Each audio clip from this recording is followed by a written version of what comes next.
Picture this: a 65-year-old man, no savings, no business, just an old car, a worn suitcase, and a recipe he believed in more than anything else in the world. He had tried so many things before, almost none of them had worked, but this recipe, this one felt different. Most people his age were slowing down. He was about to start the hardest struggle of his life. This is the story of Colonel Sanders, and how a man who failed at almost everything built something the whole world would come to know. Let's go back to the beginning. Indiana, 1890.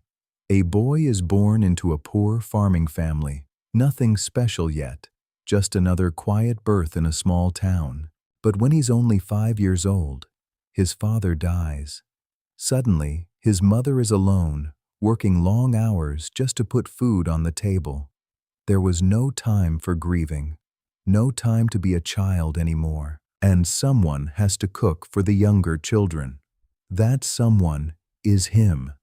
A 5-year-old boy standing on a wooden stool, learning to cook because he has no other choice. He didn't complain. He simply did what needed to be done, the way children sometimes have to when life gives them no other option. His mother remarries, but things at home turn difficult, and by his early teens, he makes a decision most of us can barely imagine. He leaves. No one to help him if things went wrong. No plan. Just a boy walking away from the only home he's known, figuring out how to survive on his own. He didn't know it yet, but this would become a pattern in his life, starting over again and again with almost nothing. And here's where most success stories skip ahead. This one won't. Because for the next 30 years, almost nothing works. He shovels coal on steam trains.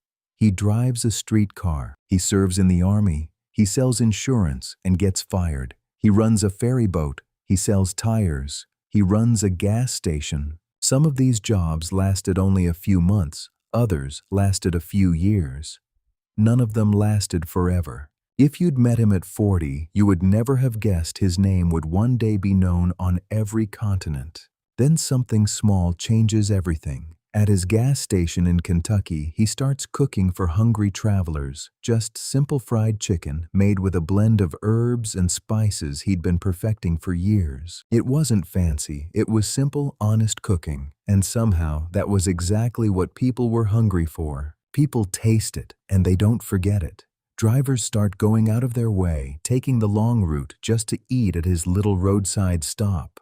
For the first time in his life, he has something people actually want. Some even called it the best chicken they'd ever eaten. Word keeps spreading. He expands the dining room, hires staff, builds a loyal following of regular customers. By his early 60s, after a lifetime of jobs that never lasted, he finally has something stable, something real. It wasn't a fortune, but it was his, built slowly, with his own 2 hands. You might think this is where the story ends, a happy, quiet retirement. But it isn't. Not yet. A new highway gets built nearby, and it bypasses his restaurant completely. Almost overnight, the cars stop coming. The customers vanish. He's forced to sell the restaurant for far less than it's worth. Years of work, gone almost overnight because of a road he never saw coming. At 65 years old, the age when most people are slowing down and resting, he is, once again, starting over with almost nothing. So here's the moment that matters most. He has 2 choices. Give up, which, at his age, after everything he's been through, would be completely understandable. He sat there for a long time, staring at nothing in particular, trying to find one more idea worth trying, or try one more idea. He chooses the second. Instead of opening yet another restaurant, he decides to sell the recipe itself, offering it to other restaurant owners in exchange for a small payment on every piece of chicken they sell. It was unusual.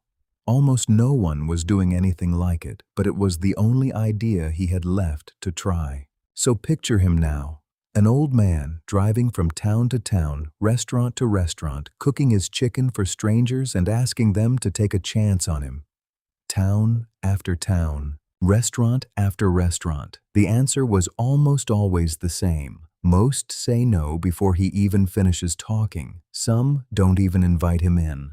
By most accounts, he hears the word no more than 1,000 times. Some nights, he sleeps in his car because there's no money for a room. 1,000 rejections. Think about that for a second. How many of us would have stopped at 10? And yet, every morning he got back in his car and tried again. And then, finally, one restaurant owner says yes. Then another. Then a few more. It wasn't a big moment. No cameras.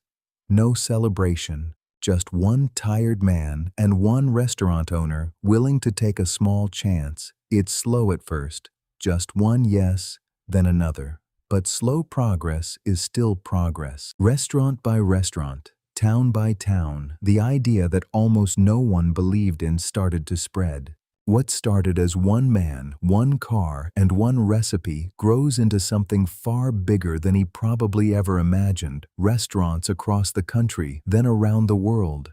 By the time he sells the company in the 1960s, the same man who couldn't get a single yes for months has built one of the most recognized brands on the planet. Here's what his story really teaches us. It's not about chicken, and it's not really about business. It's about this. Age is not a deadline, and rejection is not the end of the road. It's just part of the road. He didn't succeed because life was kind to him. He succeeded because he kept knocking, long after most people would have stopped. Maybe you're facing your own version of a closed door right now. Maybe you've already heard no more times than you can count. So, wherever you are right now, whatever door just closed in your face, ask yourself, what if the next one is the one that says yes? If this story moved you and helped you practice your English listening, hit subscribe because a new true story is coming every week. Next time, we'll meet a young entrepreneur who got rejected over 30 times before building one of the most valuable companies in the world. See you in the next one.